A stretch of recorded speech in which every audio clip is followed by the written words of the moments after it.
ये खबर KR मंगलम university द्वारा प्रस्तुत की गई है।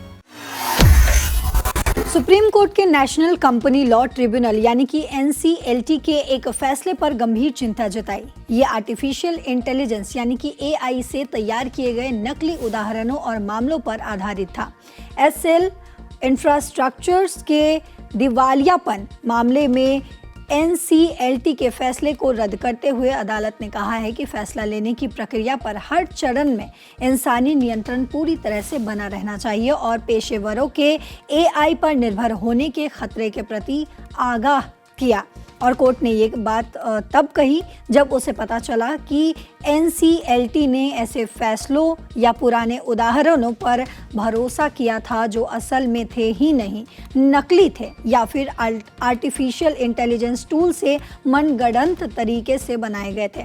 कोर्ट ने आगे कहा, AI का ये नतीजा यानी कि नकली, गैर मौजूद और मनगढ़ंत जानकारी बनाना और उसे कानून में उदाहरण के तौर पर इस्तेमाल करना कानून और न्याय के दायरे में मिथाइल आइसोसाइनाइड गैस के रिसाव जैसा है। ये अदृश्य, खतरनाक और विनाशकारी है। जब तक किसी का ध्यान इस पर जाता है तब तक ये न केवल सब कुछ दूषित कर चुका होता है बल्कि न्यायिक फैसले की बुनियाद को ही खत्म कर देता है। जस्टिस PS नरसिम्हा और जस्टिस आलोक आराधे की बेंच ने कहा है कि मनगढ़ंत सामग्री पर इस तरह निर्भर रहने से न्याय निर्णय और उसकी प्रक्रियाओं की निष्पक्षता पर चोट पहुंचती है।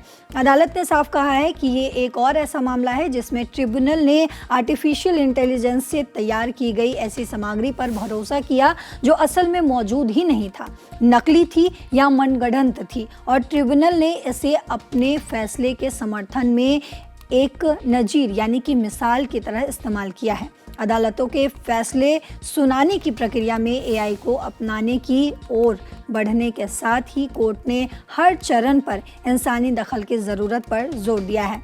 फैसले में कहा गया, हमारे फैसले लेने की प्रक्रिया के लिए ये बात अहम है कि हम फैसला सुनाने की प्रक्रिया में आर्टिफिशियल इंटेलिजेंस टेक्नोलॉजी को अपनाएं, लेकिन साथ ही ये भी पक्का करें कि हर चरण में फैसला लेने की पूरी और अंतिम जिम्मेदारी इंसान के ही हाथ में रहे। अदालत ने माना कि AI में इंसानी कोशिशों, चाहे वो रोज़मर्रा के काम हो या बौद्धिक काम, इसको बेहतर ढंग से करने या पूरी तरह से उनकी जगह लेने की क्षमता आ गई है। अदालत ने कहा है कि आज की भागदौड़ भरी जिंदगी में काम के बढ़ते बोझ के बीच ये असाधारण क्षमता पेशेवरों को समझदारी से, कुशलता से और तेज़ी से काम करने के लिए AI को अपनाने और इस्तेमाल करने के लिए प्रेरित कर रही है। अदालत ने इसके लिए गारफील्ड लॉ लिमिटेड यानी कि GAL का उदाहरण भी दिया, जो UK में रेगुलेटेड कानूनी सेवाएं देने के लिए मंजूरी पाने वाली पहली पूरी तरीके से आर्टिफिशियल इंटेलिजेंस आधारित लॉ फर्म है। अदालत ने कहा है कि AI से मिलने वाले नतीजे संतोषजनक और प्रेरणादायक भी हो सकते हैं, लेकिन अगर इसे बिना किसी नियम कानून के छोड़ दिया जाए तो AI हमारे बौद्धिक कामकाज के तौर तरीकों में घुसपैठ कर सकता है और जल्द ही हमें अपनी विशाल क्षमताओं पर निर्भर बना सकता है। इसमें इस बात पर जोर दिया गया है कि भले ही AI को एक मददगार के तौर पर अपनाया जा सकता है, लेकिन फैसले लेने की प्रक्रिया पर हर चरण में इंसानी नियंत्रण पूरी तरह से बना रहना चाहिए। अदालत ने आगे कहा है कि हालांकि अदालतों ने टेक्नोलॉजी को आसानी से अपना लिया है और इसे न्यायिक व्यवस्था का अहम हिस्सा बना लिया है, लेकिन AI का मामला इससे अलग है। अदालत ने कहा, हालांकि AI की कहानी जैसे जैसे सामने आ रही है वो अलग है। असल में ये क्रांतिकारी है। ये ना केवल हमारे काम में मदद करने वाला एक साधन है बल्कि हमारी सोच, तर्क और यहाँ तक कि निर्णय लेने की क्षमता का भी एक विकल्प है। कोर्ट ने कहा कि जजों को बहुत सावधान रहने की ज़रूरत है क्योंकि AI का बिना नियम कानून वाला इस्तेमाल धीरे धीरे कानूनी कामकाज, न्याय की प्रक्रिया और खुद फैसला लेने की प्रक्रिया में घुस जाएगा। सुप्रीम कोर्ट ने ये भी साफ किया है कि हेलुसिनेशन यानी कि AI द्वारा गलत जानकारी देने की वजह या उन्हें ठीक करने की तकनीकी प्रक्रिया पर बात नहीं कर रहा है।